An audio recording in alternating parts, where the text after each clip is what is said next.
ஓம் மகாதேவியே நமஹ.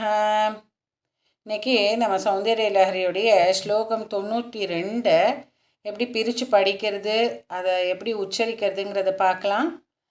இதனுடைய அர்த்தத்தை நான் அப்லோட் பண்ணிகிட்ருக்கேன். அதையும் நீங்கள் டிஸ்கிரிப்ஷன் பாக்ஸில் செக் பண்ணலாம். அதே மாதிரி லிரிக்ஸு 1 to 100, 1 to 40 அந்த மாதிரி தனித்தனியாக போட்டிருக்கேன். அதையும் நீங்கள் பார்த்து பயன்பெறலாம். அதையும் நீங்கள் லிங்க்கை டிஸ்கிரிப்ஷன் பாக்ஸில் செக் பண்ணிக்கலாம். இப்போ நம்ம இந்த ஸ்லோகா 92க்கு போகலாமா? கதாஸ்தே மஞ்சத்வம் த்ருஹிண ஹரிருத்ரேஸ்வரபிருதः சிவஸ்வச்சச்சாயா खडिदगपडप्रच्छदपडः त्वदीयानां भासां प्रतिफलनरागारुणतया शरीरी शृङ्गारो ரசைவ திருஷாம் தோக்தி குதுகம். இப்போ இதில் எதை அழுத்தி சொல்லணும் லெட்டர்ஸ்ன்னு பார்க்கலாமா? கதாஸ்தே, க அப்படிங்கிறது க, மூணாவது க வரும். கதாஸ்தே மஞ்சத்வம், மஞ்சத்வம் த்ருஹிண, த்ருஹிணில் த ப்ரொனவுன்ஸ் பண்ணோம், த இல்லை, த்ருஹிண ஹரிருத்ரேஸ்வர பிருதः. ருத்ரே அப்படின்போது ருத்ரே இல்லை, ருத்ரே த வரணும். த ருத்ரேஸ்வர ஷ வரணும். ருத்ரேஸ்வர பிருத்தக, பிருத்தகில் ப அழுத்தி சொல்லணும். சிவஸ்வச்சாயா, அந்த ஸ்வ அப்படிங்கிறதுல ஸ்வ அழுத்தணும், ச அழுத்தணும், அடுத்தது மறுபடியும் ச அழுத்தணும். ஸோ 2 தடவை அதை அழுத்தி சொல்லணும். சிவஸ்வச்சாயா கடிதக, கடிதங்கிறதுல கவை அழுத்தி சொல்லணும்.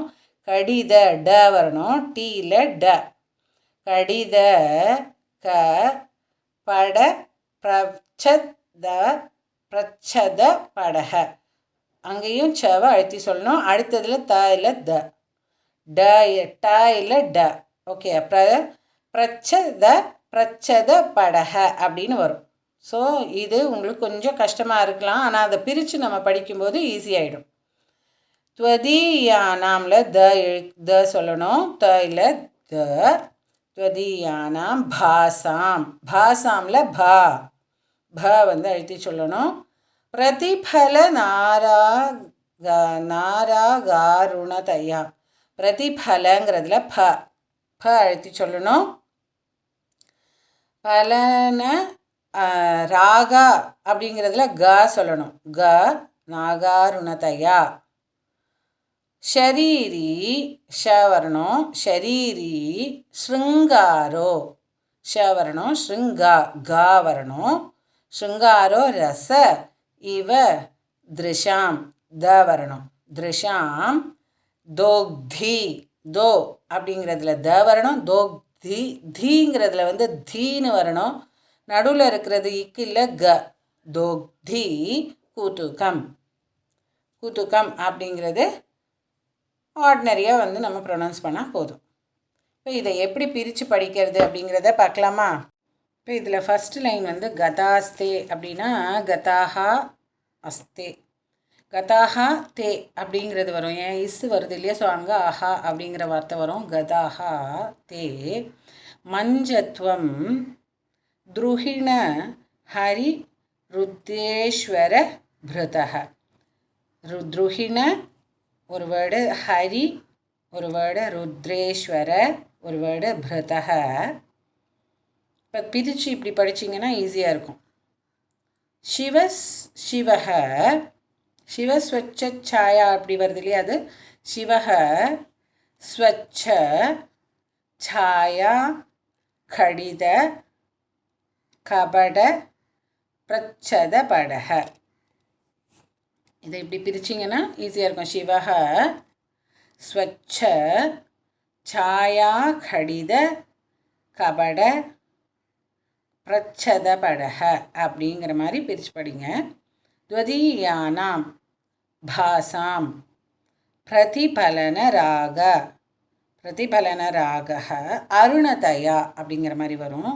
பிரதிபலன ராக அருணதயா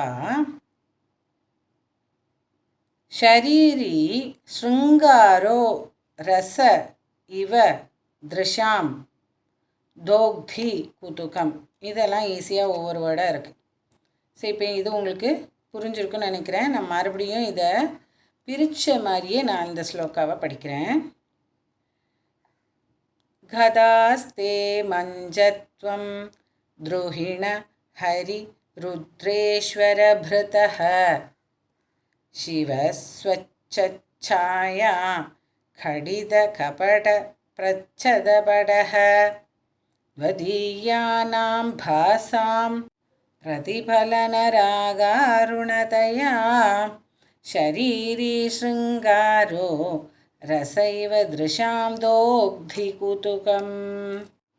அடுத்ததில் நம்ம ஸ்லோகம் 93 எப்படி படிக்கிறதுன்னு பார்க்கலாம். ஓம் மகாதேவியை நமஹ.